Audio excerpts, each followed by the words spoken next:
ನಾನಿರುವುದೇ ನಿಮಗಾಗಿ. ಚಿತ್ರದುರ್ಗದಿಂದ ಅನ್ನಪೂರ್ಣ ಅನ್ನೋರು ಒಂದು ವಿಶಿಷ್ಟ ಆಸೆನ ಶಿವಣ್ಣ ಅವ್ರ ಬಳಿ ಹೇಳ್ಕೊಂಡಿದ್ದಾರೆ. ಬನ್ನಿ ಆ ಆಸೆ ಏನು ಅಂತ ನೋಡೋಣ. ಇವಾಗ ಬರ್ತಿರೋರು ಚಿತ್ರದುರ್ಗದಿಂದ ಒಂದು ಹೆಂಗ್ಸ್ ಬರ್ತಾ ಇದ್ದಾರೆ. ಅವ್ರ ಹೆಸರು ಅನ್ನಪೂರ್ಣ ಅಂತ. ಈ ಚಿತ್ರದುರ್ಗದಿಂದ ಬರೋ ಸ್ಟೋರೀಸ್ ಎಲ್ಲ ಒಂಥರ ವಿಭಿನ್ನವಾಗಿರುತ್ತೆ ನೋಡಿ. ಒಂದು ಫಸ್ಟ್ ಟೈಮ್ ಕೋತಿರಾಜ ಅಂತ ಒಬ್ರು ಬಂದಿದ್ರು. ಆತ ಆಕ್ಚುಲಿ ಸೂಸೈಡ್ ಮಾಡ್ಕೊಳ್ಳೋಕ್ಕೆ ಆ ಕೋಟೆ ಎತ್ಕೊಂಡು ಹೋದ್ರು. ಜನ ನೋಡ್ತಿರೋರು ಏನೋ ಒಂದು ಗಿಮಿಕ್ ಮಾಡ್ತಾ ಇದ್ದಾನೆ ಅಂದ್ಬಿಟ್ಟು ಕ್ಲಾಪ್ ಹೊಡೆದ್ರು. ಆ ಕ್ಲಾಪ್ ಸೌಂಡ್ ಕೇಳ್ಬಿಟ್ಟು ಅವನ ಜೀವನದ ದಿಕ್ಕೇ ಬದಲಾಗೋಯ್ತು. ನೆಕ್ಸ್ಟ್ ಸ್ಟೋರಿ 3 ಮಕ್ಳು ಬಂದಿದ್ರು. ಅವ್ರ ಅಂಕಲೇ ಕರ್ಕೊಂಡೋಗಿ ಬಲಿ ಕೊಡೋಕ್ಕೋಸ್ಕರ 60 ಅಡಿ ಕ್ವಾರಿಯಿಂದ ತಳ್ಳಿದ್ದಾನೆ. ಆ 3 ಮಕ್ಳು ಬದುಕ್ಬಿಡ್ತು. ಸೊ ಪ್ರತಿ ಒಂದು ಇದ್ರ ಇನ್ಸಿಡೆಂಟ್ಗೂ ಏನಾದ್ರೂ ಒಂದು ಹಿನ್ನೆಲೆ ಇದೆ. ಈಗ ಬರ್ತಾ ಇದಾರೆ ಅನ್ನಪೂರ್ಣ, ಅವ್ರ ಆಸೆಗೂ ಅಷ್ಟೇನೆ ಏನೋ ಒಂದು ಹಿನ್ನೆಲೆ ಇದೆ.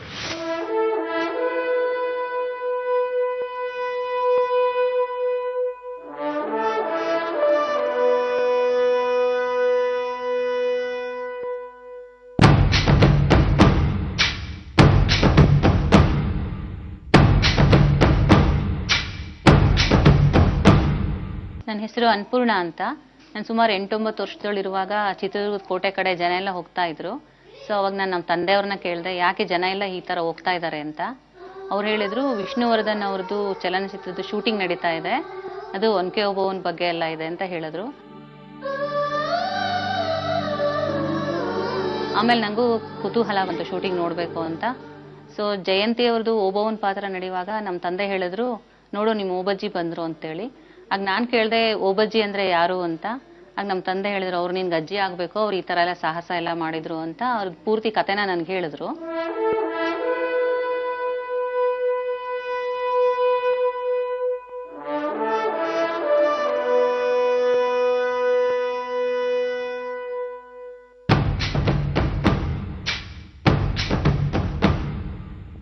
ಆಮೇಲೆ ಕುತೂಹಲದಿಂದ ದಿನ ಶೂಟಿಂಗ್ ನೋಡೋಕೆ ಹೋಗ್ತಾ ಇದ್ವಿ.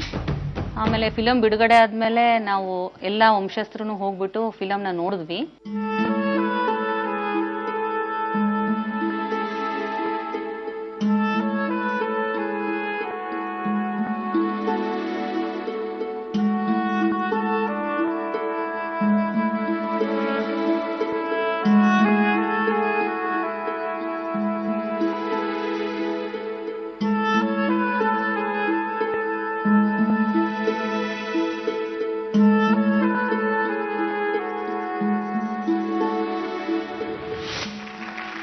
ಆ ಆಸೆ ಏನು, ಆ ಹಿನ್ನೆಲೆ ಏನು ಅಂತ ಅವ್ರ ಬಾಯಲ್ಲಿ ತಿಳ್ಕೊಳ್ಳೋಣ. So let's welcome Annapurna.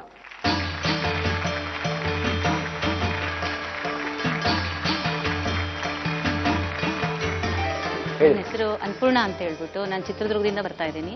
ಒನಕೆ ಓಬವ್ವನ ವಂಶಸ್ಥರು. ನಮ್ದು 7ನೇ ತಲೆಮಾರು. ಓಕೆ.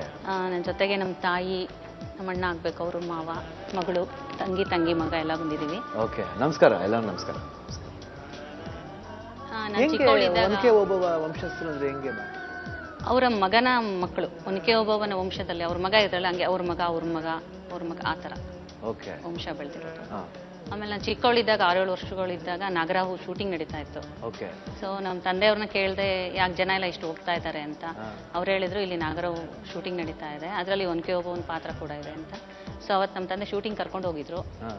ಆಮೇಲೆ ಶೂಟಿಂಗ್ ನೋಡುವಾಗ ನಮ್ಗೆ ಅಷ್ಟೊಂದೆಲ್ಲ ಕ್ಲಾರಿಟಿ ಎಲ್ಲ ಇನ್ನು ಚಿಕ್ಕವರೆಲ್ಲ ಗೊತ್ತಾಗಲ್ಲ. ಆಮೇಲೆ ಫಿಲಮ್ ರಿಲೀಸ್ ಆದ್ಮೇಲೆ ನಮ್ಮ ತಂದೆ ಎಲ್ಲ ಫಿಲಮ್ ಕರ್ಕೊಂಡು ಹೋಗಿದ್ರು.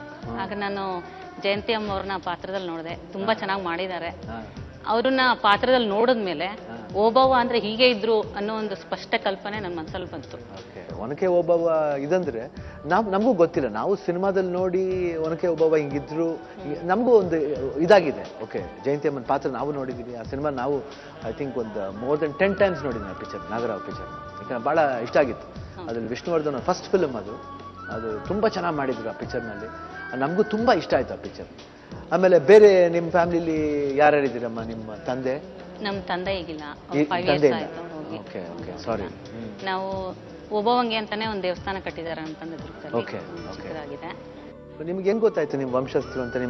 ನಮ್ಮ ತಂದೆ ಹೇಳ್ತಾ ಇದ್ರು ಸರ್, ತಂದೆ ಹೇಳ್ತಾ ಇದ್ರು. ಆಮೇಲೆ ದೇವಸ್ಥಾನ ಕಟ್ಟೋದಕ್ಕೆ ಓಡಾಡ್ತಾ ಇದ್ದಿದ್ದು.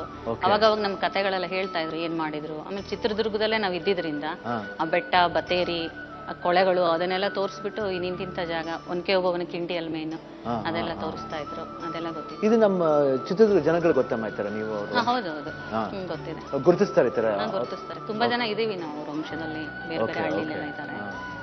ಈ ಶೋಕ್ ಬಂದ್ಮೇಲೆ ನಾವು ಎಲ್ಲೋ ಒಂದ್ ಕಡೆ ಈ ವಂಶದವ್ರು ಅಂದಾಗ ನಾವು ಆಗಿನ ಕಾಲದವ್ರು ವಂಶದವ್ರು ಇನ್ನೂ ಇದ್ದಾರೆ, ಸೊ ಅದನ್ನ ಇನ್ನೂ ಕ್ಯಾರಿ ಔಟ್ ಮಾಡ್ಕೊಂಡು ಒಂದು ದೇವಸ್ಥಾನ ಕಟ್ಟಿದ್ದೀರಾ ಒನಕೆ ಓಬವ್ವನಿಗೆ ಅಂತ ಹೇಳ್ತಾ ಇದ್ರು. ಸೊ ಅದೆಲ್ಲ ಕೇಳಿದ ಹಿಸ್ಟ್ರಿ ಎಲ್ಲ ಕೇಳಿದಾಗ ಬಹಳ ಖುಷಿ ಆಗುತ್ತೆ ಅದು. ಸೊ ಇವಾಗ ನೀವು ನಮ್ಮ ಶೋಕ್ ಬಂದಿದ್ದೀರಮ್ಮ ಅನ್ನಪೂರ್ಣ ಅವರೇ, ಏನ್ ಆಸೆ ಹೊತ್ಕೊಂಡ್ ಬಂದಿದ್ದೀರಾ, ಏನ್ ಆಸೆ ನೆರವೇರಿಸಿ ನಿಮ್ಗೆ? ನಂಗೆ ಆ ಫಿಲಂ ನೋಡಿದಾಗಿಂದ ಅದು ಜಯಂತಿ ಅವ್ರನ್ನ ಪಾತ್ರದಲ್ಲಿ ಕಚ್ಚೆ ಸೀರೆ ಹಾಕೊಂಡು ಕಾಸಿನ ಸರ ಎಲ್ಲ ಹಾಕೊಂಡು ಅದು ಇಷ್ಟಿಷ್ಟಪ್ಪ ಕಂಡ್ಬಿಟ್ಕೊಂಡು ಅವ್ರೊಂದು ಡೈಲಾಗ್ ಹೇಳ್ತಾರೆ ಆಮೇಲೆ, ಅದು ಒನಕೆಯಿಂದ ಎಲ್ಲಾರನ್ನು ಹೊಡೆದ್ಮೇಲೆ ಹೈದರಾಲಿಯ ಸೈನಿಕರು ಕೋಟೆಯನ್ನು ಮುತ್ತಿದ್ದಾರೆ, ರಣಕಹಳೆಯನ್ನು ಊದಿ ಅಂತ ಹೇಳಿ. ಹೈದರಾಲಿಯ ಸೈನ್ಯ ನಮ್ಮ ಕೋಟೆಯನ್ನು ಮುತ್ತಿದೆ, ಹೋಗಿ ರಣಕಹಳೆಯನ್ನು ಊದಿ.